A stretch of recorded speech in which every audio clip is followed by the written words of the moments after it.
আগামী 96 ঘন্টার মধ্যে ভয়ঙ্কর একটা বিপদ আসতে চলেছে। হ্যাঁ, ভয়ঙ্কর প্রাকৃতিক দুর্যোগ, বন্যা, তুফান, এটা ভয়ঙ্কর আকার নিতে পারে। আমাদের ত্রিপুরা রাজ্য এবং আমাদের ভারতবর্ষের উত্তর পূর্বাঞ্চলের ত্রিপুরা, মেঘালয় এবং আসামকে করা হয়েছে রেড অ্যালার্ট। প্রচন্ড বৃষ্টিপাত হওয়ার সম্ভাবনা, যা কিনা বিগত অনেক বছর হয়নি। তার আগে অনেক বন্যা হয়েছে, এবারের বন্যাটা আরো ভয়াবহ রূপ নিতে পারে। তো চলুন এখন আপনাদের সাথে শেয়ার করছি যে এই যে প্রাকৃতিক দুর্যোগ বা বন্যা বা তুফান আসছে, তার আগে আপনারা কি করবেন, বন্যা পরিস্থিতি বা যখন ভয়াবহ বৃষ্টি হবে তখন কি করবেন, এবং পরবর্তীতে আপনারা কি করতে পারেন একজন সচেতন নাগরিক হিসেবে, সব আপনাদের সাথে আলোচনা করব, শেয়ার করব। ভিডিওটা প্রথম থেকে লাস্ট পর্যন্ত দেখবেন। ভিডিও ভালো লাগলে লাইক করবেন। ভিডিওটা যেহেতু একটা দরকারি ভিডিও, তাই ভিডিওটাকে বেশি বেশি পরিমাণে শেয়ার করে সকলের কাছে পৌঁছে দেবেন এবং সকলকে সচেতন করবেন। অলরেডি হয়তো বা আপনার এলাকাতে বৃষ্টি পড়ছে, হ্যাঁ বৃষ্টি শুরু হয়ে গেছে। আগামী 96 ঘন্টা তার জন্য কিন্তু দুর্যোগ মোকাবিলার টিম মানে ডিজাস্টার ম্যানেজমেন্টের পক্ষ থেকে কিন্তু রেড অ্যালার্ট করা হয়েছে আসাম, মেঘালয় এবং ত্রিপুরাকে। তবে আমাদের ভারতবর্ষের নর্থ ইস্টে বা ত্রিপুরা রাজ্যে যখন বন্যা হয় সব থেকে বেশি ক্ষতিগ্রস্ত হয় বাংলাদেশ। জল কিন্তু বেরিয়ে নিচের দিকে যাবে। ভারতে বা ত্রিপুরা রাজ্যে বা আসামের মধ্যে কিন্তু অনেক সুইচ গেট আছে, অনেক বাঁধ আছে। এই বাঁধগুলার জল কিন্তু অটোমেটিক নিচে চলে যাবে, যেমনটা গত বছর হয়েছিল। বলছে ত্রিপুরা বাঁধ ছেড়ে দিয়েছে এবং বাংলাদেশে বন্যা হয়ে গেছে। তো বাংলাদেশিরা অ্যাকচুয়ালি অতিরিক্ত বেশি বোঝে, তারা অতিরিক্ত লাফালাফি করে। ত্রিপুরা এবং নর্থ ইস্ট বা আসাম, মেঘালয়ের নদীগুলো হলো পাহাড়ি নদী, খরস্রোতা নদী। এই বাঁধ যদি না থাকতো তাহলে বাংলাদেশ আরো আগে জলের তলায় চলে যেত। আমাদের এখানে বন্যা ক্ষতিগ্রস্ত করে, আমাদের এখানে বন্যার জলটা বাধাপ্রাপ্ত হয়, তার জন্য কিন্তু স্পিডটা কমে যায়, যার ফলে ক্ষতি কম হয়। ভারত যদি ইচ্ছে করে এই বাঁধগুলোকে যদি সত্যি সত্যি ছেড়ে দেয়, বাংলাদেশে কি অবস্থা হবে ভাই, আপনি এই কন্ডিশন কোনো দিনও ভুলতে পারবেন না বা দেখেনও নি।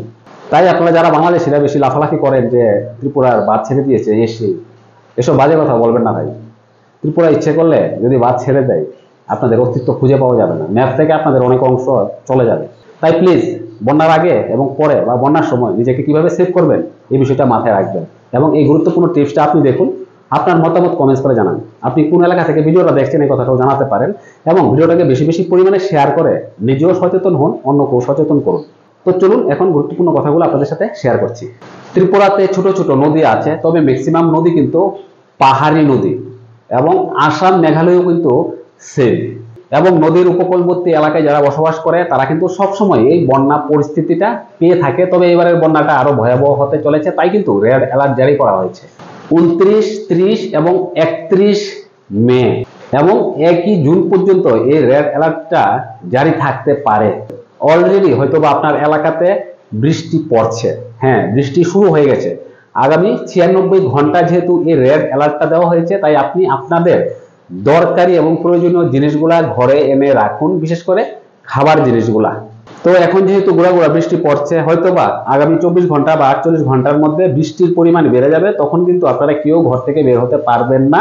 অতিরিক্ত বৃষ্টির কারণে কিন্তু আপনাদের রোজগার রুটি বন্ধ হয়ে যেতে পারে। তাই আগে থেকেই আপনাদের খাবারের জিনিসগুলা যেগুলা বিশেষ দরকার, চাল, ডাল, আলু, পেঁয়াজ, এগুলো অন্তত ঘরে মজুত রাখুন। আর আপনাদের দরকারি গুরুত্বপূর্ণ ওষুধগুলা কিন্তু এনে রাখবেন। বৃষ্টি যখন শুরু হয়ে যাবে, বেশি পরিমাণে বৃষ্টি হবে, তখন আপনাদের বাড়ির শিশু এবং বয়স্কদেরকে সবার আগে সেফ একটা জায়গায় নিয়ে রাখবেন এবং আপনার ঘরের যত দরকারি প্রয়োজনীয় ডকুমেন্ট, কাগজপত্রগুলো আছে, এগুলাকে পলিথিন পেঁচিয়ে রেডি করে রাখবেন এবং নিরাপদ জায়গায় নিয়ে রাখবেন।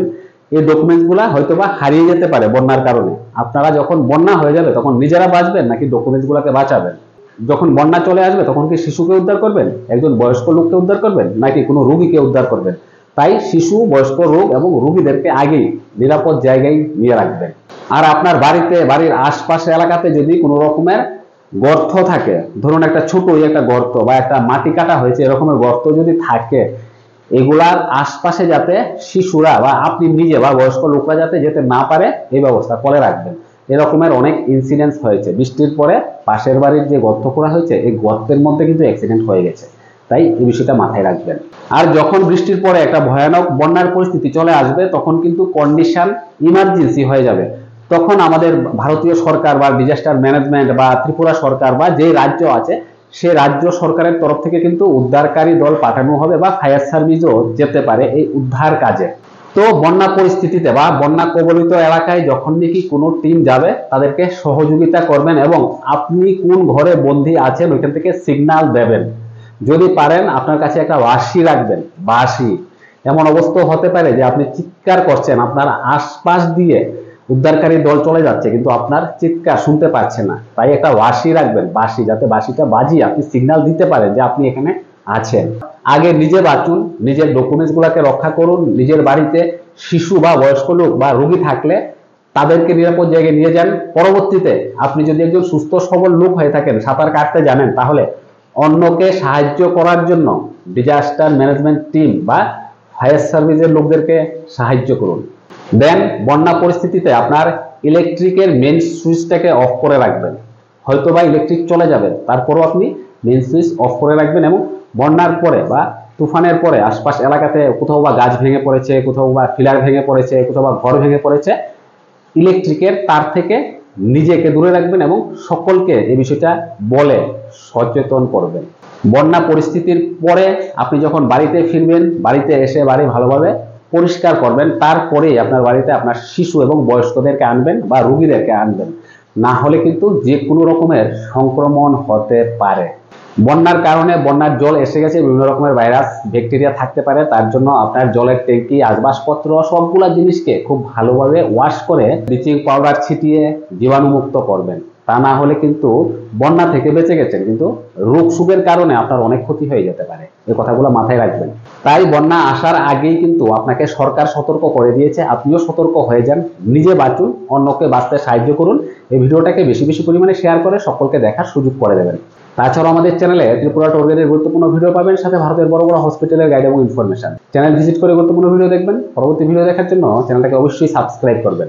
আর আপনি কোন এলাকা থেকে এই ভিডিওটা দেখছেন, আপনার এলাকার বন্যা পরিস্থিতিটা কিরকম সেটাও কিন্তু কমেন্টস করে জানাতে ভুলবেন না। সো সম্পূর্ণ ভিডিওটা দেখার জন্য সকলকে ধন্যবাদ। আবার দেখা হবে পরবর্তী একটা ভিডিওতে। পরবর্তী ভিডিও দেখার আমন্ত্রণ রইল। এই সময়টার মধ্যে সকলে ভালো থাকবেন। টাটা।